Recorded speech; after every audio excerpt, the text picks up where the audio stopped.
Hi friends, నా పేరు రాణి. మీరు చూస్తున్నారు రాణి కుకింగ్ స్టైల్ యూట్యూబ్ ఛానల్. నేను మీకు ఈరోజు ఒక స్వీట్ ఐటెం చూపించబోతున్నానండి. మీరు కనుక నా ఛానల్ని ఫస్ట్ టైం చూసినట్లయితే తప్పకుండా సబ్స్క్రైబ్ చేసుకోండి, బెల్ ఐకాన్ని యాక్టివేట్ చేయండి. ఆ స్వీట్ ఏంటో మీకు ఇప్పుడు చూపించాను కదండి. దానికి కావాల్సిన పదార్థాలు: 1 కప్ గోధుమ పిండి, 1 కప్పు షుగర్, 1/2 కప్ నెయ్యి, 1 గ్లాస్ పాలు, కొన్ని జీడిపప్పులు, యాలకుల పొడి అండి. అంతే, చాలా చాలా తక్కువ ఇంగ్రీడియంట్స్ అండి ఇవి. దానితోనే స్వీట్ చక్కగా చేసుకుందాం. స్టవ్ వెలిగించుకొని ఒక మందంగా ఉన్న గిన్నె తీసుకోండి, ఒక పాత్ర తీసుకోండి. 1 స్పూన్ నెయ్యి వేసి జీడిపప్పులు ఉన్నాయి కదండి, అవి ఫ్రై చేసుకుని దోరగా పక్కన పెట్టుకుందాం. డ్రై ఫ్రూట్స్ మీకు ఇష్టమైనవి వేసుకోండి, ఏవైనా పర్లేదు. తర్వాత 3 స్పూన్లు నెయ్యి వేస్తున్నానండి. మనం 1 కప్పు గోధుమ పిండి తీసుకున్నాం కదా, దానిని ఆ నేతిలోనే చక్కగా స్లోగా సిమ్లో పెట్టుకొని స్టవ్ ఫ్రై చేసుకుందాం. పచ్చివాసన పోయి కొంచెం కలర్ చేంజ్ అవ్వాలండి, ఎక్కువగా అక్కర్లేదు. ఎక్కువ వేగితే మాడు వాసన వచ్చి స్మెల్ బాగోదు, టేస్ట్ కూడా మారిపోతుంది. లైట్గా ఫ్రై చేసుకుందాం. అలా కొంచెం కలర్ చేంజ్ అయింది కదా, అలా ఫ్రై చేసుకుని పక్కన పెట్టుకుందాం. ఇప్పుడు అదే స్టవ్ మీద ఒక గిన్నె తీసుకొని మనం ఏ కప్పుతో గోధుమ పిండి తీసుకున్నామో సేమ్ అదే కప్పుతో 2 కప్స్ వాటర్ పోస్తున్నానండి. అలా 2 కప్స్ వాటర్ పోసి సేమ్ అదే కప్పుతో షుగర్ అండి, అలా వాటర్లో వేసేసుకుని కరగబెట్టుకుందాం. షుగర్ మొత్తం మెల్ట్ అయ్యి వాటర్లో కరిగిపోవాలి. అలా జ్యూస్ చిక్కబడింది చూడండి. మరీ అంత పాకం రావక్కర్లేదండి, కొంచెం కరిగితే చాలు. కలర్ చేంజ్ అయింది కదా వాటర్ కూడా, అలా బుడగలు వస్తున్నాయి కదా, బబుల్స్ వచ్చిన తర్వాత వాటిని పక్కన పెట్టేసుకుందాం. ఆ గిన్నె తీసుకొని పక్కన పెట్టుకుందాం. కరిగిందండి, ఇంకా చాలండి. ఇంకా స్టవ్ ఆఫ్ చేసుకుని గిన్నె పక్కన పెట్టేసుకుందాం.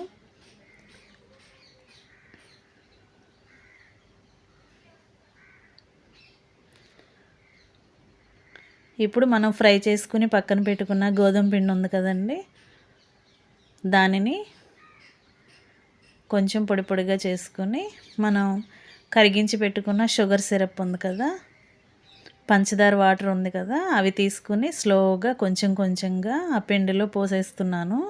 ఫ్రై అయిన గోధుమ పిండిలో చాలా జాగ్రత్తగా కలపాలండి. స్టవ్ మాత్రం సిమ్లోనే ఉంచాలి. మొత్తం పిండి అంతా ఉండలు ఉండలుగా వచ్చేస్తుంది, అందుకే చక్కగా ఫాస్ట్గా కలుపుకోవాలి, అస్సలు ఆపకుండా తిప్పాలి. అలా కలుపుకుంటూ ఉండాలి, అస్సలు బ్రేక్ ఇవ్వకూడదండి, కలుపుతూనే ఉండాలి. గరిటెని వెనక్కి తిప్పుకొని అలా పిండిని తీసుకొని ఆ పాత్రకి నొక్కి పెట్టి తిప్పాలండి. అలా తిప్పితే ఉండలు లేకుండా చక్కగా పిండి చక్కగా సాఫ్ట్గా వచ్చేస్తుంది. అలా దగ్గరగా అయ్యే వరకు తిప్పుతూనే ఉండాలి. అలా చిక్కగా రావాలండి, కొంచెం కొంచెంగా. పాత్రకు ఏమీ అంటుకోకుండా చక్కగా నీట్గా వచ్చేయాలి. 1 టీ స్పూన్ నెయ్యి వేస్తున్నాను. యాలకుల పొడి అండి ఇది. అవి రెండు కూడా పిండికి బాగా కలిసేలా తిప్పుకుందాం. ఇలా పాత్రకి అంటుకోకుండా చక్కగా నీట్గా వచ్చేస్తుందండి. ఇప్పుడు రెడీ అవుతుందండి, ఇంకా ఉడికిపోయినట్లే. అలా స్టవ్ ఆఫ్ చేసుకుని ఇంకొకసారి కలుపుకుందాం. యాలకుల పొడి, నెయ్యి కొంచెం పిండి మొత్తానికి కలిసేలా తిప్పుకుందాం. చాలా అంటే చాలా ఈజీ కదండి, త్వరగా అయిపోతుంది, చాలా టేస్టీగా కూడా ఉంటుంది. 5 మినిట్స్లోనే మీరు ఈజీగా చేసేసుకోవచ్చు. శుక్రవారం, శనివారం ప్రసాదాలు చేసుకుంటూ ఉంటారు కదా, అలాంటప్పుడు పాయసంతో పాటు ఈ స్వీట్ కూడా చేసి చూడండి, అమ్మవారికి నైవేద్యం పెట్టడానికి చాలా అంటే చాలా బాగుంటుంది. తప్పకుండా ట్రై చేయండి, మీకు ఖచ్చితంగా నచ్చుతుందండి. ఒక ప్లేట్ తీసుకుని దానికి నెయ్యి రాసుకుని కొంచెం పైన అప్లై చేసుకుని ఆ ఉడికిన పదార్థాన్ని మొత్తం ప్లేట్లో తీసుకుని ఇలా నొక్కి సర్దుకోవాలండి. ఇలా చక్కగా సర్దుకుని ఒక అరగంట పక్కన పెట్టేసుకోవాలి. చక్కగా చల్లారిన తర్వాత ఇలా చాకుతో కట్ చేసుకోవాలి.